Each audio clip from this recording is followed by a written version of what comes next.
গত 53 বছরে ভোট কেন্দ্রিক রাজনীতি নির্বাচনী সমীকরণ করতে যে অনেক অনৈতিক অনীতিনিষ্ঠ অবস্থান অনেকে গ্রহণ করেছেন এবং সে কারণের জন্য আজকে বাংলাদেশের রাজনৈতিক ভারসাম্যে যে পরিবর্তন হয়েছে, এটা গভীর অনিশ্চয়তা যেখানে আজকে তৈরি হয়েছে, এর দায়ভারটা সবাইকে আজকে নেওয়া দরকার।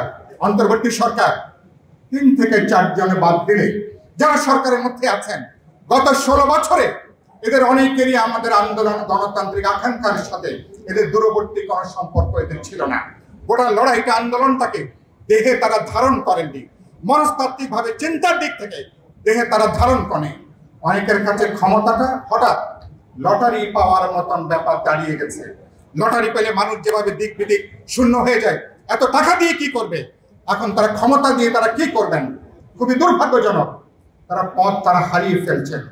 আমি আমার কথা যেখানে এখন গুটিয়ে আনবো, আমরা বলেছি বিচারের ব্যাপারে সবাই আমরা ঐক্যমত।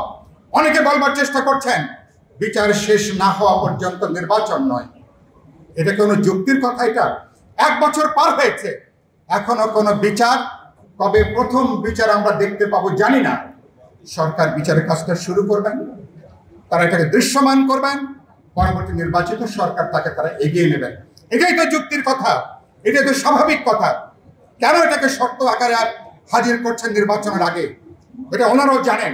2 নম্বর হচ্ছে সংস্কারের ব্যাপারে সবাই আমরা ঐক্যমত। যেখানে আমরা ন্যূনতম একমত হতে পারবো সেটাই হবে ঐক্যমতের ভিত্তি।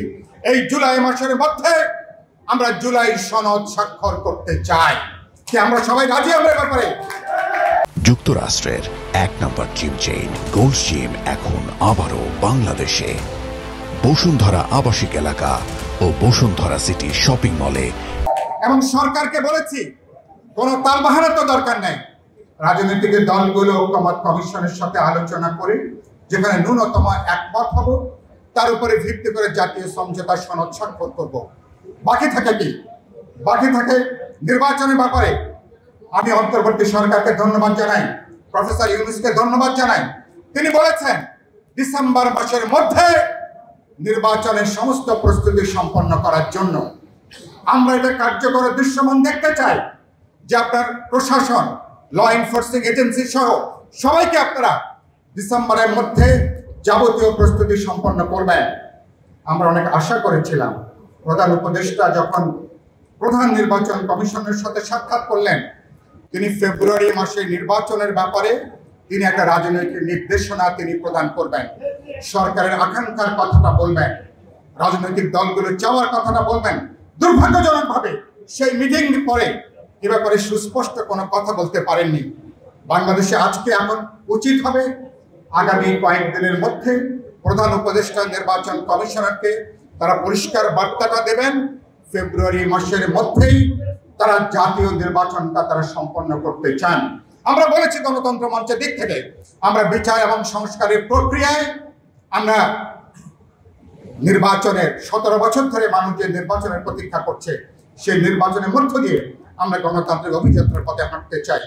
শেষ যে কথাটা বলি, সরকার বাস্তবে তো দেশ চালাতে পারছে না, দেশে একটা আধা নৈরাজ্যিক অবস্থা তৈরি করছে। যখনই ফেব্রুয়ারি মাসের নির্বাচনের কথাটা আসলো, তখন আমরা দেখছি কেউ কেউ স্থানীয় সরকারের নির্বাচনের দাবি করছেন। আমি আপনাদেরকে জিজ্ঞেস করতে চাই, আমরা কি গত 16 বছর একটা স্থানীয় সরকারের নির্বাচনের জন্য আমরা কি আন্দোলন করেছি? আমরা জাতীয় নির্বাচনের জন্য আন্দোলন করেছি। সেজন্য বলছে এই যে নৈরাজ্যিক অবস্থাটা যদি অনির্দিষ্টকালীনভাবে চলে, আরো নৈরাজ্য বৃদ্ধি পাবে। গোপালগঞ্জের মতন অনাকাঙ্ক্ষিত ঘটনা, সোহাগের মতন যে ঘটনা রাজনৈতিক পুঁজি হিসাবে ব্যবহার করে যারা বাংলাদেশের ভবিষ্যৎকে যারা অনিশ্চিত অন্ধকারে নিয়ে যেতে চান, সুতরাং এটাকে সতর্ক থেকে সরকারের উচিত হবে অনতিবিলম্বে দলগুলোকে আস্থায় নেন, কথা বলেন, আলোচনা করেন। সুতরাং বাংলাদেশে আগামী ফেব্রুয়ারি মাসের মধ্যে যাতে এই জাতীয় নির্বাচন অনুষ্ঠানের মধ্য দিয়ে সরকার যে যাত্রা শুরু করেছে, যাতে সেটাকে আমরা সম্পন্ন করতে পারি।